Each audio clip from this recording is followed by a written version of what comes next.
আজ বলবো পথের ধারে একটা কুকুরের গল্প। পথের ধারে জুলি নামে একটা কুকুর থাকতো। জুলি জানতো না তার মা কোথায়, বাবা কে। ছোটবেলা থেকেই রাস্তার ধারে মানুষ, ভিতরের মধ্যে তার বড় হয়ে ওঠা, রাস্তার মধ্যেই বড় হয়ে ওঠা। দিনের বেলায় গাড়ি হর্ন, মানুষের চিৎকার, দোকানের কৌতূহল, সব কিছুর মাঝেই সে একটা নিরাপদ কোণে খুঁজে নিয়ে বসে থাকত। জুলির সবচেয়ে বড় আশা ছিল কেউ যদি একটু খাবার দেয়।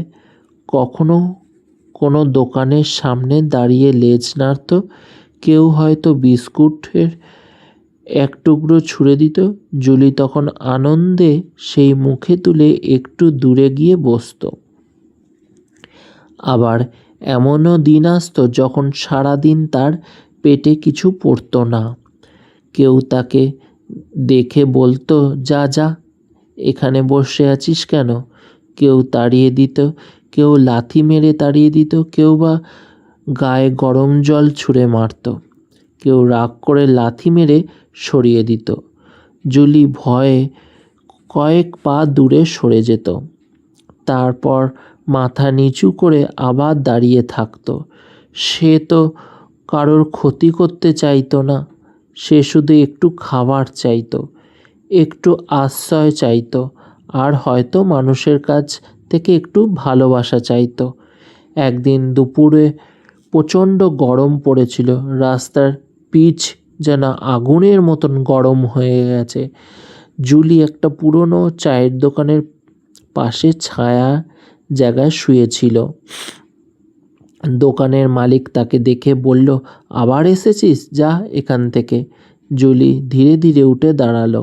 তার চোখ দুটো যেন বলছিল, আমি কোথায় যাব, কিন্তু সে কথা বলতে পারতো না। চুপচাপ রাস্তার অন্য পাশে চলে গেল। সন্ধ্যার দিকে আকাশে কালো হয়ে এলো, শুরু হয়ে গেল ঝড় বৃষ্টি। মানুষজন সবাই নিজেদের ঘরে চলে গেল। দোকানের ঝাঁপ নামাতে গেল। জুলি একটা ভাঙা দেয়ালের পাশে গুটিসুটি মেরে বসে রইল। বৃষ্টি তার শরীর ভিজিয়ে দিল, ঠান্ডায় সে কাঁপছিল। তবুও সে রাস্তার দিকেই তাকিয়েছিল। হয়তো তার মনে হচ্ছিল আজ কেউ তাকে ডাকবে, জুলি। কিন্তু কেউ ডাকলো না। রাত বাড়তে থাকলো। হঠাৎ দূর থেকে একটা ছোট্ট ছেলে ছাতা হাতে দৌড়ে এলো। ছেলেটার নাম ছিল কিরণ। সে প্রতিদিন স্কুল থেকে ফেরার পথে সময় জুলিকে দেখত। কিরণ জুলির কাছে এসে দাঁড়িয়ে বলল, জুলি, তুই এখানে বসে আছিস? জুলি মাথা তুলে তাকালো। জুলি তার হাতে থাকা খাবারের প্যাকেটটা খুলে জুলির সামনে রাখলো। নাও, আজ আমার টিফিনের বাকিটা খাবারটা তুই খা। জুলি প্রথমে খাবারটার দিকে তাকালো, তারপর কিরণের মুখের দিকে তাকিয়ে থাকলো। যেন বিশ্বাসই করতে পারছিল না আজ কেউ তাকে তাড়াচ্ছে না। সে ধীরে ধীরে খাবার খেতে শুরু করলো। রাহুল তার মাথায় হাত বুলিয়ে বলল, ভয় পাস না জুলি, আমি আছি। সেই দিন জুলি প্রথমবার বুঝেছিল সব মানুষ এরকম নয়। পরের দিন থেকে কিরণ যখনই স্কুলে যেত, জুলি রাস্তার ধারে বসে তার অপেক্ষা করত। কিরণ দূর থেকে এলে জুলি লেজ নাড়াতে শুরু করত।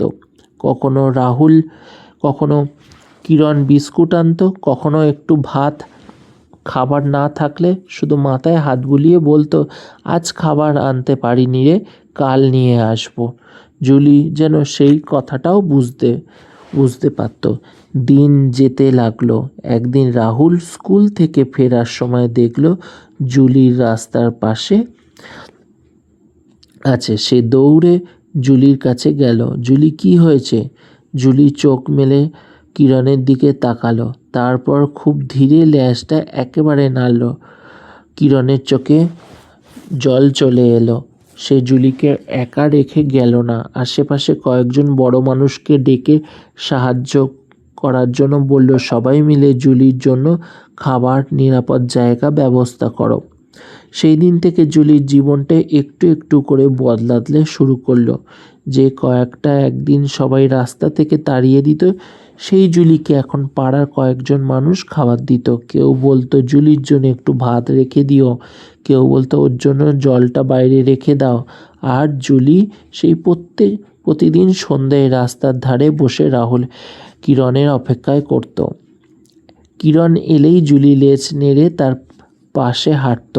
হয়তো জুলি মানুষের ভাষা বলতে না পারত, কিন্তু তার চোখের ভাষা ছিল খুব সহজ।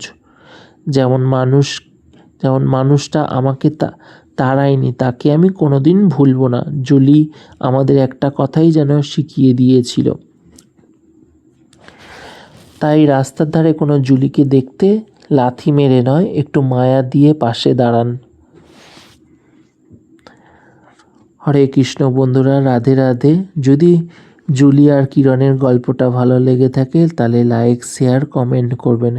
হরে কৃষ্ণ, রাধে রাধে বন্ধুরা।